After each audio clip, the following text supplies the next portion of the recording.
What about the controversy? We're going to get into that. Okay.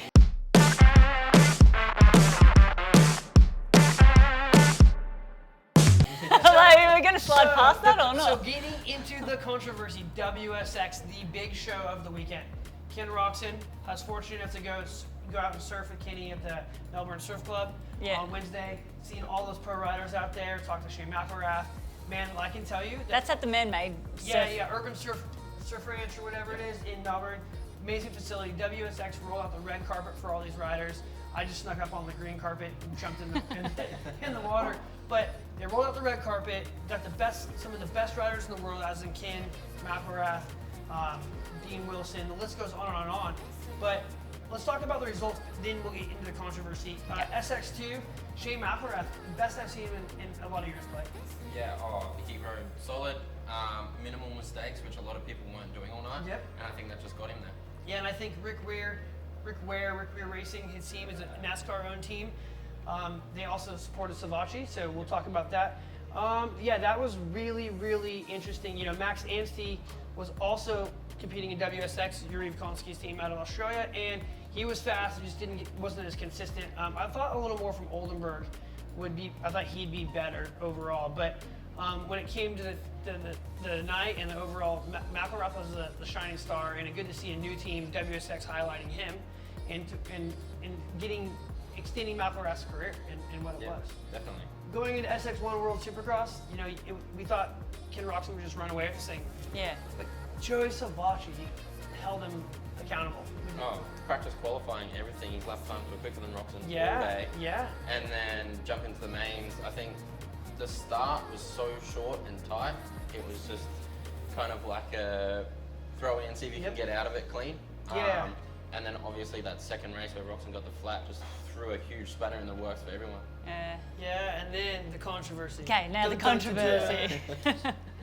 Dun, dun, dun, dun. Teammates. Is that the music? Teammates. Justin Brayton, Vince Freeze, who's not known for being the friendliest, cleanest rider in the world. Yeah.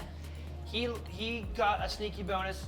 We've watched Gypsy Tales and other podcasts learning more about the situation, but Freezy offered another rider a $2,000 bounty Like a to take out JB, who is his teammate of his, to make a $50,000 bonus to win the series. And you know what? That's gnarly. What's your take? That's pretty heavy stuff to be pulling at that level, I reckon. And like being caught out as well. Yeah. He didn't own it. That's where JB was pissed. JB he's like, if he would have owned it, but he lied. So going into the final, Kenny's down in points. He's got to get a person in between him. Yep. Freezy needs to win. He's paying people off. Gate drops. Pile of bikes into the first turn, and Kenny comes out second place. Man. He just stayed solid. Stayed solid. Savachi laid down a blistering pace. I don't know what the communication was between Jordan Troxel and Kenny, the mechanic, but he managed it. It all worked out, and I'm actually going to say thank you, Lord, that Kenny Roxon won for the WSX series. We needed him to win. Yeah. We needed credibility. We needed to have him have that red plate coming into next year. But before we move on from WSX, shout out to Aaron Tanti and you know, going out there in the lights class and leading. Yeah. A good portion of Moto. Well, he won. I'm sorry. Moto 2. Yes, Took the Moto win. 2. Like, that was huge. The crowd was going off. Yes. It was like unreal That to see is an Aussie just fantastic. go and take it. He's known in Australia as a 450 guy. Yeah. He hasn't raced Supercross in 2 years, and he goes out and he's leading against the likes of McElrath. He had some moments, but as soon as he had the moment, he forgot about it. Yeah. And he continued on, and I can't wait to see what he does now that he can primarily focus on the 450. So, yeah, props to our local boy Aaron Tanti. Yeah. You train with him yourself.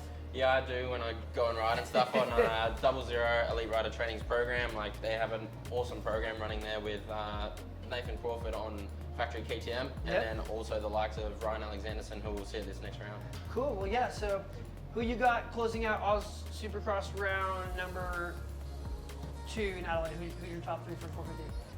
Top 3 for 450. I'm going to have to say, obviously, JB. Going for the win? Yep. You got Aaron Tanti. He's going to keep him honest there. Yeah. And then number 3, I'm going to leave that open for interpretation. I think someone's going to make just a little waffle come in. Your waffle. Yeah. Yeah, so I'm gonna You know, I would like to see Manny race, but unfortunately he got hurt. Yeah.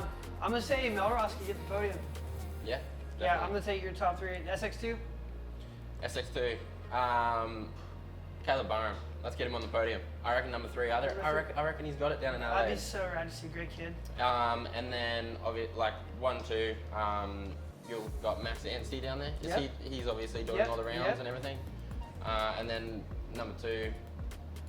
I actually don't know. I don't know one off the top of my head. I think it'll be very, very interesting It'll to be see tight with everyone. who comes to the table. Wilson Todd, is he healthy? He's going to be Yeah. fast. Justin Hill is staying for round 2. Cool. I'm sorry, Josh Hill. Josh Hill will stand for round 2 for CDR. So once Cloud got injured, Hill stays for round 2. So you're going to see Hill. I think he can podium. I think it's going to be Brayton. I'm going to go Tanty, Brayton Hill. Just write this down. Tanty, Brayton Hill. I just feel like Tanty's got a lot of horsepower behind him. Yeah. What you got? Oh, I just want to see Tanty win. Yeah, that's your Red Bull. I'm sorry, this is mine. I'm getting tired. So,